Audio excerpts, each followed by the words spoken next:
I think 40 to 1 looks far too big about this horse. Goodness me, he is just a rocket, isn't he? They're going to find a way to get beat, aren't they? That'll be their aim in the race. Well, I don't think it's as much of a penalty kick as everyone's making out. Really?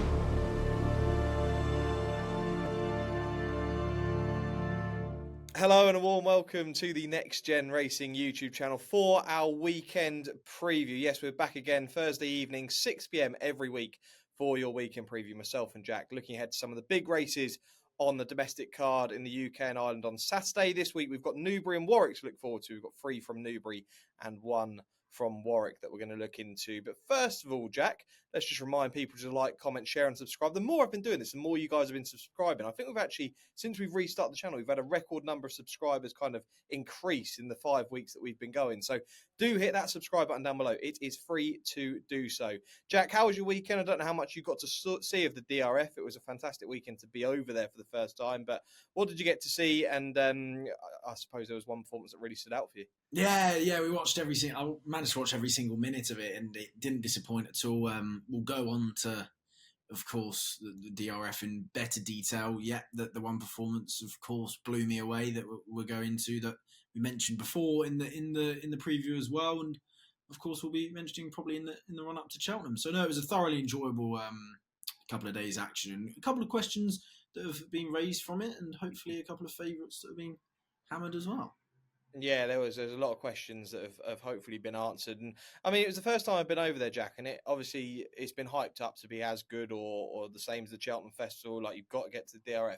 I thought it was superb, by the way. I thought the event was superb. I don't think it's as good as everyone says it is. Like, I didn't think it was like the atmosphere of Cheltenham. Like, I would pick Cheltenham miles above DRF, but it was excellent to be at Leopardstown. Really well put together and a brilliant couple of days over there. But yeah, we did get a lot of questions answered. We saw lots of the Mullins hot pots go in. The first one, just to quickly talk about, was the highlight on Saturday was Galopin de Champs. Obviously, the crowd, the noise, you probably saw the videos, ole, ole, ole, ringing through the stands. It was fantastic to be there and some atmosphere to be in. He's really cemented himself now as the Gold Cup favourite, heavily odds on for that, Jack. Will he just go over and do it again and win that third Gold Cup? Yeah, I think so. He gets into a beautiful rhythm, doesn't he? He's so admirably campaigned as well. He's taken every test before him. It looks like Leopardstown, he absolutely loves Leopardstown, and the same goes to Cheltenham. And there isn't really one that you think could lay it up to him. Grangeclair West grabbing second doesn't really fill you with too much hope, unless the likes of Long Press or even be it Stage Star can improve another £15. I think hopefully we'll probably have a third Gold Cup as a procession. Absolutely, yeah. And I had a show on the Saturday morning with Ruby Walsh, and interesting to hear him say, well, what is going to stop him winning a fourth next season? There genuinely isn't. Like, you can see it. You could go and win that fourth Irish Gold Cup and then go and win the Cheltenham Gold Cup once again. Whether there are anti-post markets for that available yet, I don't know. But yeah, he was a superb horse. He really is starting to show himself as the people's horse. People are absolutely falling in love with him. You can see it in the parade ring, and it was great to see. We'll talk about other performances on Saturday in a second, but on Sunday, the big race was the Irish Champion Hurdle. We saw the clash between Stateman and Lossiemouth. Now, as they went past the stands the first time, Jack, the noise was exceptional, and I was like, let's get some good content. I'll film the crowd ready for the second time they come around, because if they turn in together, this place is going to absolutely erupt. And then what happened down the back straight was just really unfortunate, very unlike Lossiemouth. Just didn't seem to pick her feet up, didn't seem to jump, and she fell down and was lucky, very lucky, not to bring down Stateman with her, because fell right in front of Paul Town, and he did lucky to get out of the way. But look, we haven't really learnt too much with Stateman, have we, in regards to that? I know he's last year's champion hurdle winner, but it was way too easy for him to really gauge anything from that. Yeah, no, as you say, spot on. It was a little bit of a weird race in behind. I'm sure a couple of the jockeys in behind were wishing they were a little bit closer up to Stateman after what happened. I mean, kind of from the first hurdle to the line, Daddy Longlegs was pretty much an identical time to Stateman, but decided to give them as many lengths as they did. And of course, when Lossiemouth came down, it was game over from there. But look, it'll be interesting to see what happens now. Again, this is another where more questions have been asked than answered. Lossiemouth, of course, going to Cheltenham was a big old fool, so you couldn't really be certain if she's definitely going to show up there in the champion hurdle. But it looks like it's going to be full steam ahead there, and I suppose we'll see what happens. Yeah, let us know down in the comments where you think she'll head. It seems like Mullins is still confident she'll head for that champion hurdle and won't go to the mares. And great to see her. If she does turn up in that champion hurdle, she's obviously going to be fit. Mullins will only send her if she's fit. And you want to see that clash between Lossiemouth and Constitution Hill and to see what happens. There are other great performances. Jack, the likes of Solness, who put in a great front running ride. It was superb to see that. Danny Mullins again from the front of Leopardstown was just superb. And some brilliant novice performances as well, especially one in a novice hurdle on the Sunday. Jack, talk to me about Kopek de Board. Oh, goodness me, Sam. I was excited about him somewhat before the performance, but goodness me, he is just a rocket, isn't he? I mean, there's everyone said about the time they were absolutely rapid. He took a keen hold. He was pulling hard. Loose horse came down in front of him, hampered him. He lost momentum, had to switch a little bit, still kept on. Absolutely flew around quicker than anything else over 2 miles. The State Man race was a little bit of a muddling race, but even the 0 to 150 handicap hurdle was miles quicker than that as well. It was some performance, and I genuinely don't see who beats him at Cheltenham. I think the only thing that beats him is himself if he decides to fall over, really. Or if he decides to dive into one, I think he's generally a rocket, and I don't really see him going off odds against on the day. Yeah, there were other performances that weekend, but that was one that definitely stood out. The way he won that was incredible. I thought Farn Demand was really good. Interesting to hear Mullins' quotes on Farn Demand saying, I genuinely think if this horse were to go to Albert Bartlett, he would just win. That's what I can see it as, Jack. But you could see that, they wanted to go to the Turners because it doesn't take as much out of a horse, and they can already see a big future with Farm Demand. So quite excited about him in the upcoming seasons. And I wasn't too impressed by Hello Neighbour for the trial. I think the British have got the Triumph hurdle in the bag now after watching that the weekend. There wasn't too much that impressed me in that Triumph trial over there. So look, we'll just wait and see. We're going to probably talk plenty more about the DRF in our anti-post show, first of which comes this Sunday at 6 p.m. It's going to be, we've kind of gone for like a five-a-side team, Jack and I. We're going to put up a selection each week for the next 5 weeks. Then we're going to have our five horses taking on each other at the festival and see who can win, who can have the most profit from those 5 selections. So do look forward to that this Sunday at 6 p.m. Jack, let's get into the previews then of this week. And like I say, 3 from Newbury, 1 from Warwick. And we start off with Grade 2 at Newbury. The 225 is the Denman Chase. This is where we see Brave Man's Game is the 2-1 favourite. Jello's 4-1. Hitman 6-1. Le Patron 13-2. Garlaw is 8-1. Fugitive 12. Sam Brown 14.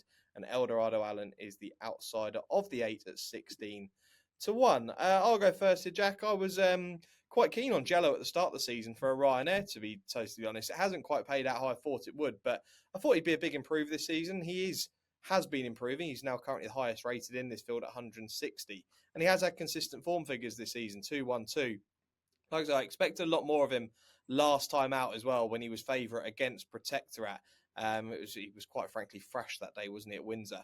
But Charlie Deutsch didn't get him into the rhythm that's kind of expected with Jello. You often see Charlie get a lot of horses into a rhythm, but I'm generally thinking if Charlie can get Jello into a right rhythm on Saturday, he is going to be hard to beat. And you look at the race here, I actually think it's weaker than the race at Windsor. You've got Paul Nicholls' Brave Man's Game here, who's unfortunately looks like he's regressing a little bit. I know this is a drop in grade, but I do think he's worth taking on at the top of the market. And Hitman, we always talk about Hitman. He has been fascinating, hasn't he? Second on his last 2 runs, and I'm a huge fan of this horse. And I don't think this is going to be his day, but I do think there is something being lined up for him, potentially at Aintree at the end of the season. But I do think if Jello just gets into a rhythm, I think he's going to be hard to beat. I think 4-1 is the value in the field. So I will be taking Jello in the 225 at Newbury. Who for you, Jack? I'll be with Hitman. Yeah, I think there's probably just too much of a price difference between Brave Man's Game and his stablemate here. I think it's a really muddling race, as you say. It's you've got, as you say, the regressive Brave Man's Game with the first time ton tie on, and then I think you got a lot of non-stayers over 3 miles. If you're looking at who's definitely going to stay over 3 miles, you've got the likes of Eldorado Allen and Sam Brown down the bottom of the market there, and probably not too much else. Obviously, Brave Man's Game will be, and he plugged on actually reasonably well in the Betfair Chase. I thought, considering I thought he'd hate an extended 3 miles on soft ground. So understand why he's favourite, but he's favourite on what he's done 2 or 3 years ago, not on what he's done in the past 12 months, I'd say. And Hitman second in this the past 2 years. If you go and watch that race back last year, he was absolutely tanking when he was beaten by Shishkin and then ahead of Protector out there. And coming to the second last, he thought he was just going to swoop past. He couldn't quite do that. He'll probably want not too much pace on here. And I still think he's a consistent enough horse, of course, finishing second at Ascot last time out. I think he probably does want the ground to be a little bit better. I know it was heavy ground last year, but I think the better ground would be to his advantage. It looks like you're not going to get that. You've got soft ground, good to soft in places at the moment, little bit of rain due, but I think he's still got class. I think he's probably a little bit classier than Brave Man's Game right now, and he's a backable each way price. So at 6-1, I'll be with Hitman. Yeah, I can agree with you there. I do think that the difference in price, I think Hitman is the better bet than Brave Man's Game, but I will be taking Jello. So Jack with Hitman and myself with Jello in the 225. Now the 3 o'clock at Newbury is the game Spirit Chase, another grade 2, where Sergino turns up here 7-4 on currently. We don't often preview race like this, but there's a few interesting questions to ask Jack. Matata's 13-2, Edwardstone 10-1, Liberty Hunters 12s, Master Chewy 20s, and JPR1 is 25-1. Is this just simple, Jack? Look, we've got a horse here who's being hyped up to be the next Altior, Sprint Sacra, Shishkin. You can all name them, these top Nicky Henderson 2-mile chasers, but it's his second start over fences. Taking on the older horses, he is going to get weight, obviously. Does he just go and win this and really cement himself as the Arkle winner? Yeah, look, the market would say he does, but I don't think it's as much of a penalty kick as everyone's making out. Really? I think he's up against some improving lightly raced chasers who are actually pretty capable on their day. Edwardstone was no mug at Sandown last time out. Matata's still improving at the age of 7, and all the way down to the bottom of the market there. Master Chewy, I think, has got a lot more to give than a rating of 153, and likewise JPR1, who's only had his 7 runs over fences.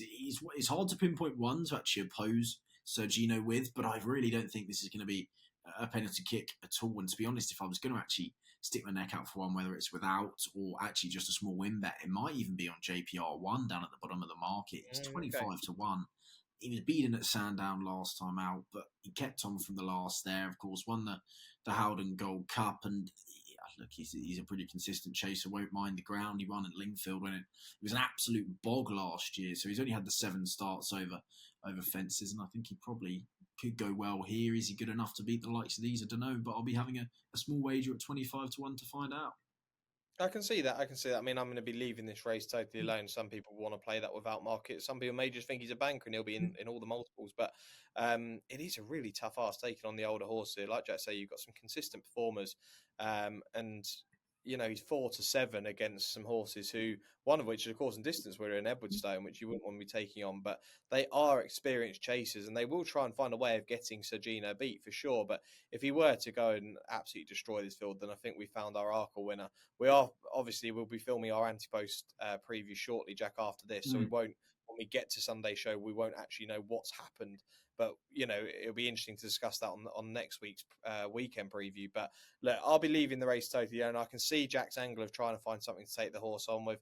I was intrigued by what Matt Chapman said on Sky to Mick Fitzgerald, saying, look, if John Bon weren't around, could this horse actually end up in a champion chase? But Mick Fitzgerald was there kind of saying, look, there's only one Arkle and it's his chance to go and win that grade 1. So we'll wait and see whether he has to win this or whether he just has to look, slightly good to go and win an Arkle. We'll wait and see. But yeah, it's in. Go on, Jack. It's a good race as well because he jumped beautifully at Kempton, but he did get his own way out in front. And the likes of Matata, Edwardstone, they're going to be pressing him for the lead. They're not going to let him have it his own way out in front. I actually think this is.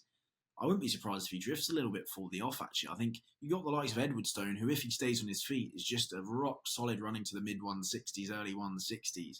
And it's a bloody good marker, this is for Sergino going forward. If he can go and win this in good style, fair play. But I think Tom Cannon and the likes of JJ Slevin are going to come out all guns blazing and try and lay it up to him here. They're going to find a way to get him beat, aren't they? That'll be their aim in the race. So we'll just wait and see what happens on Saturday. Let's switch over to Warwick then, Jack, for the one race that we're going to be preview there. They've got a brilliant veterans chase there, but we're going to look at the 240, which is the listed mares hurdle over 2 mile 5 furlongs. Gala Marceau is the 6-4 favourite. Willie Mullins and Danny Mullins here. West Balboa is 2-1. You Work Well is 9-2. Dame of the Cotswolds is 14-1. Royal Margot is 25-1. Sunday Soldier is 50-1. I'll be quite simple here, Jack. I'm actually a big fan of West Balboa in here. She actually won a novice hurdle back in 2021 by 17 lengths round this course. Now, Gala Marceau is obviously interesting at the top of the market. She was 7 lengths behind Lossiemouth at Punchestown back in May. So it's been a while since we've seen her run. So she is probably worth taking on at 6-4 and just letting go win if she is that good. But West Balboa did a really good favour for us in the Lanzarote Hurdle a couple of years back. But she's been running in handicaps this season off close to top weight in majority of them. And she's now going back into a listed contest, which I think she'll find a lot easier. She's carrying 11-2 in this race. And this obviously has been the target. Skelton knows she runs well at Warwick. And I imagine this is the race they've kind of eyed up towards the start of the spring. So I think this flatter track will suit. We haven't seen You Wear It Well for a little while. We haven't seen her since the mares in March. Again, you could take her on. So if I was to cover one at the top of the market, I'll have the one that's definitely race fit in West Balboa. But I believe you've got one at a pretty fancy price in a 6-runner field, Jack. Yeah, I'm certain Dame of the Cotswolds is better than a rating of 127. She's improving. She's a 5-year-old. I really liked her win at Doncaster. She won in a decent time and stretched away really nicely in the final stages. Was stepped up to 3 miles last time out. Clearly headed the trip and may have headed the ground. She's 14-1. She has £15 to find with the likes of them here. And look, it's not easy to be betting each way when you've only got 6-runner contests. I'll probably have a little bit on her. Each way, you got, as you say, you got the likes of You Wear It Well, West Balboa, Galamarceau. Have to take Galamarceau on after the break at 6-4. West Balboa, first time cheap pieces go on. Is that going to make a little bit of a difference there? But I'll happily stick with the 5-year-old here, Dame of the Cotswolds. She's a solid jumper. She'll probably be a little bit prominent as well in this race. It'd be interesting if Sunday Soldier can leave her alone, then she could well get her own way here. The drop back and trip from 3 miles will of course suit. Hopefully the ground, no more rain comes for her, but I think she's better than a mark of 127, and I'll be willing to pay to find out on Saturday. Yeah, 14-1 and 6-runner field. You can't complain about that when the top 3 in the market are as short as they are. So Jack, with Dame of the Cotswold at 14-1 in that race at Warwick, I'll be with West Balboa towards the top of the market. Now, the big handicap at the weekend is the 3:35 at Newbury. This is the William Hill Hurdle, just over 2 miles here, and we've got a decent field going to post and a decent betting field, a race that Jack and I often like to get stuck into. Secret Squirrels currently the 11-2 favourite. Joyeuse is 7-1. Navajo Indy is 8-1. Favour and Fortune's 10s. Fiercely Proud 16s. Washington also 16s. 25s. Bar. Jack, how many selections you got in this, just out of interest? I'm going to go for 2. Okay, I've got 2 as well. Do you want to go with your first one first then? Yeah, I'll go for the rougher selection first, and I think that the JP McManus horse is the outsider's the one that you can't leave out at a big double figure price. In Iberico Lord won this off 134 last year, beating Lo de Sud, who went well in the county and really well since, and has 4-1 on to win a decent Grade 2 Chase the Kingmaker at the weekend. Of course, was a little bit below par last time out, over 2.5 miles. Actually, he was worse than below par and being nice there. But he was heavily backed into 5-2. He was available at 12-1 anti-post and was hammered into 5-2. Freddie Gordon goes on. Yes, he's got to carry 12 stone, but it seems like this has been a little bit of a plan since he was disappointing, probably in December. So, look, I think he's probably the classiest in this field. He's definitely not the most well handicapped, but he's a dominant course and distance winner in this last year, and he's a big old price to go again. So Iberico Lord will be my first selection in the Betfair Hurdle. Okay, that's your first roughie. Interesting that you've gone for a horse that's won the race last year, because the one that I like at it depends on the ground here, but the one that I like at a rough price is the one that won it the year before in All Can Risk. I think 40-1 looks far too big about this horse. He's actually only £1 higher than what he was when he won this race a couple of years ago. Now, 2 starts back, he looked really good at Ascot. He looked like he was kind of back to himself in what was an impressive performance. And then last time out, he finished 6th, and they did question Chris Gordon on the reasons for the poor run, and Chris did say that the ground was just a little bit too soft on that occasion. Now, I'm taking a chance, and this will be one where I probably won't bet until the day, and I'd imagine this horse may not even run if the ground were to come up too soft. But I think the fact this horse is running off this way, he's got a very talented jockey on board in Freddie Gingle, who's taking off £3 as well. So actually, when you think about it, when Nick Schofield rode this horse when it won the race a couple of years ago, it's actually a couple of pounds lower than what it was actually carrying that year. So I do think if it's quick ground, All Can Risk is back, and if they do go prominent with this horse like they did when they won it a couple of years ago, I think he's a right chance. And Chris Gordon's got a really good record in this race. He's had a lot of runners run into the placings as well, and I believe at the moment he has 3. Yeah, he's sending 3 there at the moment. Don't rule any of them out of running a really big race, but I think All Can Risk looks a little bit too big as a previous winner of the race at 40-1. And is the next one, Jack, your more favoured selection? Is it a shorter price? It is. It's a shorter price. Should I go ahead? Go on, yeah. Yeah, it's pretty boring, but I think Secret Squirrel is still on the up here, and I think that the form line at Windsor is just really strong. I think he's going to go and win here. I always try and take one or a couple at a big price here in the handicap hurdle, but I thought he won with a lot of authority at the line. He's obviously got to carry the £5 penalty for that. I think he's still a pound well in. And look, he won by 2 lengths, beating Cabrol de Matan. He probably will get a nice strong pace here for him as well. He's a solid enough jumper, bar when he fell, I suppose, at Ascot in his penultimate run. But even then, he was pretty much the only horse who was settled prominently to be staying on towards the line. So look, I think he's going to go and win this probably in decent enough style. So he's only around the 5-1 mark. But I think Sean Bowen, Hughie Morrissey, and Secret Squirrel we're going to win on Saturday. Yeah, I can see it. I can. And just to cover ourselves, my other selection is the one that's second in the market, so that's handy. I thought Joyeuse was the one. We'll just cover ourselves, Chad. Do you want to give another 5 selection? I'll give number 5.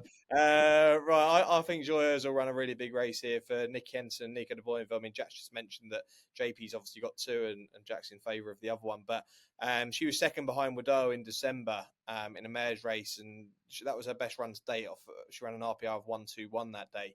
She's very, very unexposed. She only had 3 runs for the yard. And I think this has been a bit of a plan for this horse. She could be really, really well handicapped in here.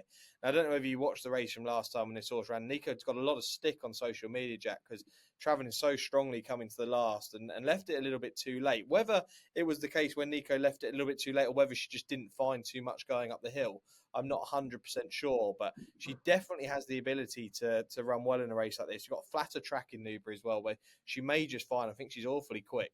And I think 7-1 could just be more than fair in this race for a horse who is very unexposed, for a yard who do have some decent runners in this race. Like Jack said, had the winner last year by Iberico Lord. So we'll just wait and see. So, yeah, 2 at the top of the market. Jack will be with Secret Squirrel and I'll be with Joyeuse. And then a couple outsiders. Jack will be with Iberico Lord at 33s and myself, depending on the ground conditions on Saturday, I'll be Vulcan Risk at 40-1. Jack, is there any other selections that you've got this week, or are you quite happy with what you've got in the bag? Quite happy with what I've got in the bag this week, Samwell. Perfect. Okay, well, usually we do an international segment here where we look at some of the international races over the weekend. Jack hasn't got too much from Shartin or this weekend, so I'm going to try and find one in Meydan, which is a very obvious selection. It's in the 3:15 on Friday there, which is Galactic Star for Bupat Seamar and Targo Shea, who has just had the one win to his name, but won in really impressive style in the conditions race in the dirt, beating On the Way, who does reoppose here and did come out and win next time out, but that only boosted the form of Galactic Star. I think we're on to see a really, really decent horse. 2-1 currently, but the way he strode clear and the time was really strong. I think we could see a potential horse who could run at the World Cup in March time. So do look out for Galactic Star. I think he's a top class horse in the 3:15 at Meydan. Right, time to get the best bets for the weekend then, Jack. I don't know who I'm going to put up. I'm torn between 2, but I'll let you go first. Who's going to be the best bet for you this weekend? Let's keep it simple. I think Secret Squirrel wins a 3:35 at Newbury. Right, well, I can't put up Joyeuse then. Sorry about that. Really. And I'm not gonna be putting up Sergino, am I either? Do you know what? Yeah, like I'll put up West Balboa then. I'll have West Balboa at 2-1. I would have gone Joyeuse, but I'll let you have the William Hill hurdle. I'll take the race at Warwick. So there we go. There are naps for the weekend. Let us know down in the comments as always who you fancy for this weekend's racing. We will be back this Sunday, like I said at the start of the show, 6 p.m. for our first of our anti-post selections. We'll also be doing a look at confidence levels behind the bankers at the Cheltenham Festival. Going to be interesting to hear our opinions on that and whether Jack and I do agree or disagree on some of these. But we've already had a little sneak preview into that, and let me tell you, it's going to be an interesting debate coming up. So look forward to that on Sunday. Do like, comment, share, and subscribe. Big thanks to Jack as always, and we will see you again Sunday night, 6 p.m.